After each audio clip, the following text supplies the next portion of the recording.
ಎಲ್ಲರಿಗೂ ನಮಸ್ಕಾರ. Welcome back to Kannadathi Shilpa YouTube channel. So ಇವತ್ತಿನ ಈ ತರಗತಿಯಲ್ಲಿ 6ನೇ ತರಗತಿಯ ಭೂಗೋಳ ಪ್ರಶ್ನೆಗಳನ್ನ ನೋಡ್ತಾ ಹೋಗೋಣ. ಸೊ ಈ ತರಗತಿ ಮುಂದೆ ಬರುವಂತಹ ಟಿಇಟಿ, ಜಿಪಿಎಸ್ಟಿಆರ್ ಹಾಗೂ ಎಚ್ಎಸ್ಟಿಆರ್ ಪರೀಕ್ಷೆಗೆ ಖಂಡಿತ ಹೆಲ್ಪ್ ಆಗೋದ್ರಲ್ಲಿ ಡೌಟ್ ಇಲ್ಲ ಅನ್ಕೋತೀನಿ. ಯಾಕೆಂದ್ರೆ ಎಚ್ಎಸ್ಟಿಆರ್, ಜಿಪಿಎಸ್ಟಿಆರ್ ಹಾಗೂ ಟಿಇಟಿ ಪರೀಕ್ಷೆಗೆ 6ರಿಂದ 10ನೇ ತರಗತಿಯ ಪಠ್ಯಪುಸ್ತಕ ಓದೋದು ಖಂಡಿತ ಇಂಪಾರ್ಟೆಂಟ್ ಅಂತಾನೆ ಹೇಳ್ಬೋದು. ಯಾಕೆಂದ್ರೆ ಪಠ್ಯ ಪುಸ್ತಕದಿಂದಲೇ ಹಲವಾರು ಪ್ರಶ್ನೆಗಳು ಬರೋದ್ರಿಂದ 6ನೇ ತರಗತಿಯಿಂದ 10ನೇ ತರಗತಿವರೆಗೂ ಕಡ್ಡಾಯವಾಗಿ ಎನ್ಸಿಆರ್ಟಿ ಹಾಗೂ ಡಿಎಸ್ಸಿಆರ್ಟಿ ಪುಸ್ತಕಗಳನ್ನ ಓದಲೇಬೇಕು. ಹಾಗಾಗಿ ಇವತ್ತಿನ ಈ ತರಗತಿಯಲ್ಲಿ 6ನೇ ತರಗತಿಯಲ್ಲಿ ಬರುವಂತಹ ಭೂಗೋಳ ಪ್ರಶ್ನೆಗಳನ್ನ ಸಾಲ್ವ್ ಮಾಡ್ತಾ ಹೋಗೋಣ. ಸೊ ಈ ತರಗತಿ ತುಂಬಾ ಇಂಪಾರ್ಟೆಂಟ್ ಆಗಿರೋದ್ರಿಂದ ಸ್ಕಿಪ್ ಮಾಡದೆ ಕೊನೆವರೆಗೂ ನೋಡ್ತಾ ಹೋಗಿ. ಮೊದಲನೇ ಪ್ರಶ್ನೆ, ಬೆಂಗಳೂರು ವಿಭಾಗದಲ್ಲಿ ಎಷ್ಟು ಜಿಲ್ಲೆಗಳಿವೆ? ಸೊ ಬೆಂಗಳೂರು ವಿಭಾಗದಲ್ಲಿ ಎಷ್ಟು ಜಿಲ್ಲೆಗಳಿವೆ ಅಂದ್ರೆ 9 ಜಿಲ್ಲೆಗಳನ್ನ ನಾವು ಬೆಂಗಳೂರು ವಿಭಾಗದಲ್ಲಿ ಕಾಣಬಹುದು. ಸೊ ನಮ್ಮ ಕರ್ನಾಟಕವನ್ನ 4 ವಿಭಾಗಗಳಾಗಿ ವಿಂಗಡಿಸಲಾಗಿದೆ. ಆ ವಿಭಾಗಗಳು ಯಾವುವು ಅಂದ್ರೆ ಬೆಂಗಳೂರು, ಮೈಸೂರು, ಕಲಬುರಗಿ ಹಾಗೂ ಬೆಳಗಾವಿ ಅಂತ ಹೇಳಿ 4 ವಿಭಾಗಗಳಾಗಿ ವಿಂಗಡಿಸಲಾಗಿದೆ. ಸೊ ಈ ಒಂದು ವಿಭಾಗಗಳಲ್ಲಿ ಬೆಂಗಳೂರು ವಿಭಾಗದಲ್ಲಿ ಎಷ್ಟು ಜಿಲ್ಲೆಗಳಿವೆ ಅನ್ನೋದು ಪ್ರಶ್ನೆ ಇದೆ. ಸೊ ಒಟ್ಟು 9 ಜಿಲ್ಲೆಗಳನ್ನು ನಾವು ಬೆಂಗಳೂರು ವಿಭಾಗದಲ್ಲಿ ನೋಡಬಹುದು. ಇನ್ನು 2ನೇ ಪ್ರಶ್ನೆ, ಮತ್ಯಾಲಮಡು ಜಲಾಶಯ ಎಲ್ಲಿ ಕಂಡು ಬರುತ್ತದೆ? ಸೊ ಮತ್ಯಾಲಮಡು ಜಲಾಶಯ ಎಲ್ಲಿ ಕಂಡು ಬರುತ್ತದೆ ಅನ್ನೋದು ತುಂಬಾ ಸಾರಿ ಪರೀಕ್ಷೆಯಲ್ಲಿ ಕೇಳಿರುವಂತಹ ಪ್ರಶ್ನೆ. ಸೊ ಬೆಂಗಳೂರು ಜಿಲ್ಲೆಯಲ್ಲಿ, ಯಾವ ಜಿಲ್ಲೆಯಲ್ಲಿ ಅಂದ್ರೆ ಬೆಂಗಳೂರು ಜಿಲ್ಲೆಯಲ್ಲಿ ಮತ್ಯಾಲಮಡು ಜಲಾಶಯ ಕಂಡು ಬರುತ್ತದೆ. ಇನ್ನು 3ನೇ ಪ್ರಶ್ನೆ, ವಾಣಿ ವಿಲಾಸ ಮಾರಿ ಕಣಿವೆ ಯೋಜನೆ ಕಂಡು ಬರುವುದು ಎಲ್ಲಿ?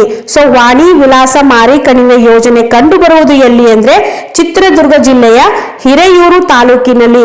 ಸೊ ವಾಣಿ ವಿಲಾಸ ಮಾರಿ ಕಣಿವೆ ಯೋಜನೆ ಕಂಡು ಬರುವಂತಹ ಜಿಲ್ಲೆ ಯಾವುದು ಅಂದ್ರೆ ಚಿತ್ರದುರ್ಗ ಜಿಲ್ಲೆಯ ಹಿರಿಯೂರು ತಾಲೂಕು. ನೆಕ್ಸ್ಟ್ 4ನೇ ಪ್ರಶ್ನೆ, ಮಾರ್ಕೋನಹಳ್ಳಿ ಜಲಾಶಯ ಕಂಡು ಬರುವಂತಹ ಜಿಲ್ಲೆ ಯಾವುದು? ಸೊ ಮಾರ್ಕೋನಹಳ್ಳಿ ಜಲಾಶಯ ಕಂಡು ಬರುವಂತದ್ದು ತುಮಕೂರು ಜಿಲ್ಲೆಯಲ್ಲಿ. ಸೊ ಈ ಜಲಾಶಯ ಮೇಲೆ ತುಂಬಾ ಸಾರಿ ಪರೀಕ್ಷೆಯಲ್ಲಿ ಕೇಳಿರುವಂತಹ ಪ್ರಶ್ನೆಗಳು. ಹಾಗಾಗಿ ಮಾರ್ಕೋನಹಳ್ಳಿ ಜಲಾಶಯ ಕಂಡು ಬರುವುದು ಯಾವ ಜಿಲ್ಲೆ ಅಂದ್ರೆ ತುಮಕೂರು ಜಿಲ್ಲೆಯಲ್ಲಿ ಈ ಒಂದು ಜಲಾಶಯ ಕಂಡು ಬರುತ್ತದೆ. ಇನ್ನು 5ನೇ ಪ್ರಶ್ನೆ, ಪರಮಾಣು ಶಕ್ತಿ ಉತ್ಪಾದನೆಗೆ ಅಗತ್ಯವಾದ ಖನಿಜ ಎಲ್ಲಿ ದೊರೆಯುತ್ತದೆ? ಸೊ ಪರಮಾಣು ಶಕ್ತಿ ಉತ್ಪಾದನೆಗೆ ಅಗತ್ಯವಾದ ಖನಿಜ ಚಿತ್ರದುರ್ಗದಲ್ಲಿ ಕಂಡು ಬರುತ್ತದೆ. ಸೊ ಪರಮಾಣು ಶಕ್ತಿ ಉತ್ಪಾದನೆಗೆ ಅಗತ್ಯವಾದಂತಹ ಖನಿಜ ಯಾವ ಒಂದು ಡಿಸ್ಟ್ರಿಕ್ಟ್ ನಲ್ಲಿ ಕಂಡು ಬರುತ್ತದೆ ಅಂದ್ರೆ ಚಿತ್ರದುರ್ಗ ಜಿಲ್ಲೆಯಲ್ಲಿ ಅತಿ ಹೆಚ್ಚಾಗಿ ದೊರೆಯುತ್ತದೆ. ನೆಕ್ಸ್ಟ್ 6ನೇ ಪ್ರಶ್ನೆ, ಜಯಮಂಗಳಿ ಕೃಷ್ಣಮೃಗ ವನ್ಯಧಾಮ ಎಲ್ಲಿ ಕಂಡು ಬರುತ್ತದೆ? ಸೊ ಜಯಮಂಗಳಿ ಕೃಷ್ಣಮೃಗ ವನ್ಯಧಾಮ ತುಮಕೂರು ಜಿಲ್ಲೆಯಲ್ಲಿ ಕಂಡು ಬರುತ್ತದೆ. ಸೊ ಜಯಮಂಗಳಿ ಕೃಷ್ಣಮೃಗ ವನ್ಯಧಾಮ ತುಮಕೂರು ಜಿಲ್ಲೆಯಲ್ಲಿ ಕಂಡು ಬರುತ್ತದೆ.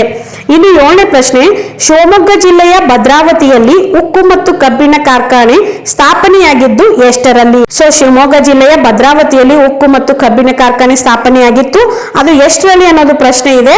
ಸೊ ಈ ಪ್ರಶ್ನೆಗೆ ಸರಿ ಉತ್ತರ ನೋಡೋದಾದ್ರೆ 1923ರಲ್ಲಿ ಶಿವಮೊಗ್ಗ ಜಿಲ್ಲೆಯ ಭದ್ರಾವತಿಯಲ್ಲಿ ಉಕ್ಕು ಮತ್ತು ಕಬ್ಬಿಣ ಕಾರ್ಖಾನೆ ಸ್ಥಾಪನೆ ಆಗಿತ್ತು. ನೆಕ್ಸ್ಟ್ 8ನೇ ಪ್ರಶ್ನೆ, ನಮ್ಮ ದೇಶದಲ್ಲಿ ಪೆಲ್ಸೈಟ್ ಅದಿರು ಯಾವ ಜಿಲ್ಲೆಯಲ್ಲಿ ಕಂಡು ಬರುತ್ತದೆ? ಸೊ ನಮ್ಮ ದೇಶದಲ್ಲಿ ಅಂದ್ರೆ ಇಡೀ ನಮ್ಮ ಕರ್ನಾಟಕದಲ್ಲಿಯೇ ಮೊಟ್ಟ ಮೊದಲು ಪೆಲ್ಸೈಟ್ ಅದಿರು ಯಾವ ಜಿಲ್ಲೆಯಲ್ಲಿ ಕಂಡು ಬಂತು ಅಂದ್ರೆ ಮೈಸೂರು ಜಿಲ್ಲೆಯಲ್ಲಿ. ಸೊ ಟೋಟಲ್ ಆಗಿ ನೋಡೋದಾದ್ರೆ ನಮ್ಮ ದೇಶದಲ್ಲಿ ಪೆಲ್ಸೈಟ್ ಅದಿರು ಯಾವ ಜಿಲ್ಲೆಯಲ್ಲಿ ಕಂಡು ಬರುತ್ತದೆ ಅಂದ್ರೆ ಮೈಸೂರು ಜಿಲ್ಲೆಯಲ್ಲಿ ಪೆಲ್ಸೈಟ್ ಅದಿರು ಕಂಡು ಬರುತ್ತದೆ. ನೆಕ್ಸ್ಟ್ 9ನೇ ಪ್ರಶ್ನೆ, ಜೇನು ಕುರುಬರು ಯಾವ ಜಿಲ್ಲೆಯಲ್ಲಿ ಅತಿ ಹೆಚ್ಚಾಗಿ ಕಂಡು ಬರುತ್ತಾರೆ? ಸೊ ಇದು ಕೂಡ ತುಂಬಾ ಸಾರಿ ಪರೀಕ್ಷೆಯಲ್ಲಿ ಕೇಳಿರುವಂತಹ ಪ್ರಶ್ನೆ. ಜೇನು ಕುರುಬರು ಯಾವ ಜಿಲ್ಲೆಯಲ್ಲಿ ಹೆಚ್ಚಾಗಿ ಕಂಡು ಬರುತ್ತಾರೆ ಅಂದ್ರೆ ಚಾಮರಾಜನಗರ ಮತ್ತು ಮೈಸೂರು ಜಿಲ್ಲೆಗಳಲ್ಲಿ ಈ ಜೇನು ಕುರುಬರು ಅನ್ನುವಂತಹ ಒಂದು ಪಂಗಡ ಅತಿ ಹೆಚ್ಚಾಗಿ ಕಂಡು ಬರುತ್ತಾರೆ. ನೆಕ್ಸ್ಟ್ 10ನೇ ಪ್ರಶ್ನೆ, ಭೂತಾರಾಧನೆ ಯಾವ ಜಿಲ್ಲೆಯಲ್ಲಿ ಪ್ರಸಿದ್ಧಿ?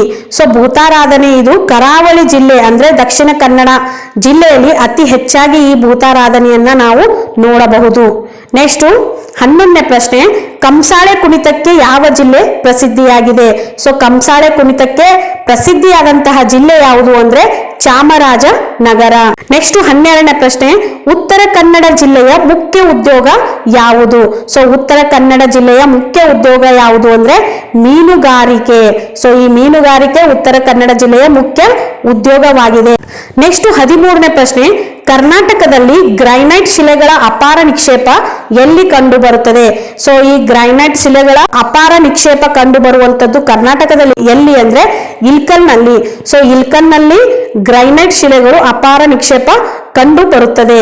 ಅದರ ಜೊತೆಗೆ ಇಲ್ಕಲ್ ಸಾರಿ ಕೂಡ ಈ ಇಲ್ಕಲ್ನ ಫೇಮಸ್ ಒಂದು ಸೀರೆ ಅಂತಾನೆ ಪ್ರಸಿದ್ಧಿಯನ್ನ ಪಡೆದುಕೊಂಡಿದೆ.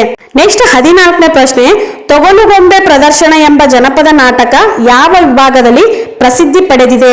ಸೊ ತೊಗಲುಗೊಂಬೆ ಅನ್ನುವಂತಹ ಪ್ರದರ್ಶನ ಕಲಬುರಗಿ ಜಿಲ್ಲೆಯಲ್ಲಿ ಈ ಒಂದು ನಾಟಕ ಪ್ರಸಿದ್ಧಿಯನ್ನ ಪಡೆದುಕೊಂಡಿದೆ. ನೆಕ್ಸ್ಟ್ 15ನೇ ಪ್ರಶ್ನೆ, ಆಫ್ರಿಕಾದ ಪ್ರಸ್ಥಭೂಮಿಯು ಯಾವ ಗಣಿಗಾರಿಕೆಗೆ ಪ್ರಸಿದ್ಧಿಯಾಗಿದೆ? ಸೊ ಆಫ್ರಿಕಾದ ಪ್ರಸ್ಥಭೂಮಿಯು ಯಾವ ಗಣಿಗಾರಿಕೆಗೆ ಪ್ರಸಿದ್ಧಿಯಾಗಿದೆ ಅಂದ್ರೆ ಚಿನ್ನ ಮತ್ತು ವಜ್ರ. ಸೊ ಆಫ್ರಿಕಾದ ಪ್ರಸ್ಥಭೂಮಿಯು ಚಿನ್ನ ಮತ್ತು ವಜ್ರ ಗಣಿಗಾರಿಕೆಗೆ ಪ್ರಸಿದ್ಧಿಯನ್ನ ಪಡೆದುಕೊಂಡಿದೆ. ನೆಕ್ಸ್ಟ್ 16ನೇ ಪ್ರಶ್ನೆ, ಸಮಶೀತೋಷ್ಣ ವಲಯದ ಹುಲ್ಲುಗಾವಲುಗಳನ್ನ ದಕ್ಷಿಣ ಆಫ್ರಿಕಾದಲ್ಲಿ ಏನೆಂದು ಕರೆಯುವರು? ಸೊ ಇದು ಕೂಡ ತುಂಬಾ ಸಾರಿ ಪರೀಕ್ಷೆಯಲ್ಲಿ ಕೇಳಿರುವಂತಹ ಪ್ರಶ್ನೆ. ಸಮಶೀತೋಷ್ಣ ವಲಯದ ಹುಲ್ಲುಗಾವಲುಗಳನ್ನ ದಕ್ಷಿಣ ಆಫ್ರಿಕಾದಲ್ಲಿ ಏನೆಂದು ಕರೆಯುವರು ಅಂದ್ರೆ ವೆಲ್ಸ್ ಎಂದು ಕರೆಯುವರು. ನೆಕ್ಸ್ಟ್ 17ನೇ ಪ್ರಶ್ನೆ, ಯಾವ ದ್ವೀಪವನ್ನ ಕೋಕೋನಟ್ ದ್ವೀಪವೆಂದು ಕರೆಯುವರು? ಸೊ ಯಾವ ದ್ವೀಪವನ್ನ ಕೋಕೋನಟ್ ದ್ವೀಪ ಎಂದು ಕರೆಯುತ್ತಾರೆ ಅಂದ್ರೆ ಸೆಂಟ್ ಮೇರಿ ಅಥವಾ ತೋನ್ಸೆಫಾರ್ ದ್ವೀಪ. ಎಲ್ಲಿ ಕಂಡು ಬರುತ್ತದೆ ಅಂದ್ರೆ ದಕ್ಷಿಣ ಕನ್ನಡ ಜಿಲ್ಲೆಯಲ್ಲಿ ಕಂಡು ಬರುವಂತಹ ಸೆಂಟ್ ಮೇರಿ ಅಥವಾ ತೋನ್ಸೆಫಾರ್ ದ್ವೀಪವನ್ನ ಕೋಕೋನಟ್ ದ್ವೀಪವೆಂದು ಕರೆಯಲಾಗುತ್ತದೆ.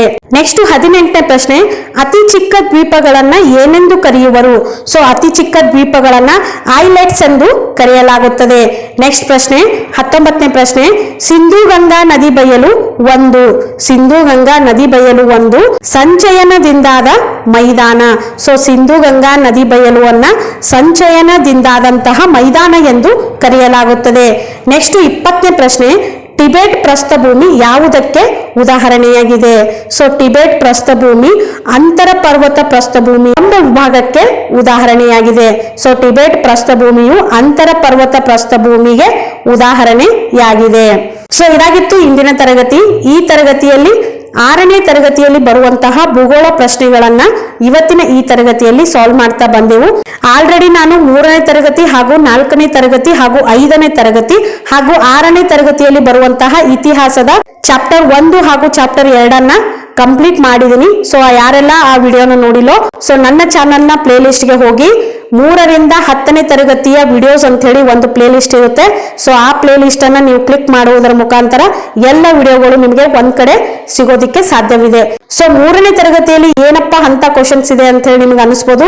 ಸೊ ಒಂದ್ಸಾರಿ ಹೋಗಿ 3ನೇ ತರಗತಿ ಹಾಗೂ 4ನೇ ತರಗತಿಯಲ್ಲಿ ಬರುವಂತಹ ಪ್ರಶ್ನೆಗಳನ್ನ ವಾಚ್ ಮಾಡಿ ನೋಡಿ, ನಿಮಗೆ ಆಶ್ಚರ್ಯ ಆಗೋದಂತೂ ಪಕ್ಕ. ಆ ಎಲ್ಲ ಹಿಂದಿನ ವಿಡಿಯೋಸ್ ಗಳನ್ನ ಒಂದ್ಸಾರಿ ನೀವು ಫ್ರೀ ಇದ್ದಾಗ ವಾಚ್ ಮಾಡ್ತಾ ಹೋಗಿ. ಸೊ ಇದಾಗಿತ್ತು ಇಂದಿನ ತರಗತಿ. ಈ ತರಗತಿ ನಿಮಗೆ ಇಷ್ಟವಾಗಿದೆ ಅಂತ ಹೇಳಿ ಭಾವಿಸ್ತಾ ಇದ್ದೀನಿ. ಸೊ ಈ ತರಗತಿ ನಿಮಗೆ ಇಷ್ಟವಾದ್ರೆ ಪ್ಲೀಸ್ ಲೈಕ್ ಮಾಡಿ, ಶೇರ್ ಮಾಡಿ ಹಾಗೂ ತಪ್ಪದೇ ಸಬ್ಸ್ಕ್ರೈಬ್ ಮಾಡ್ಕೊಳ್ಳಿ. ಹಾಗೂ ಮತ್ತೊಂದು ಹೊಸ ವಿಡಿಯೋದೊಂದಿಗೆ ಆದಷ್ಟು ಬೇಗ ನಿಮ್ಮ ಎದುರಿಗೆ ಬರ್ತೀನಿ. ಅಲ್ಲಿಯವರೆಗೂ keep watching our YouTube channel ಅಂತ ಹೇಳ್ತಾ ಬೈ ಫ್ರೆಂಡ್ಸ್.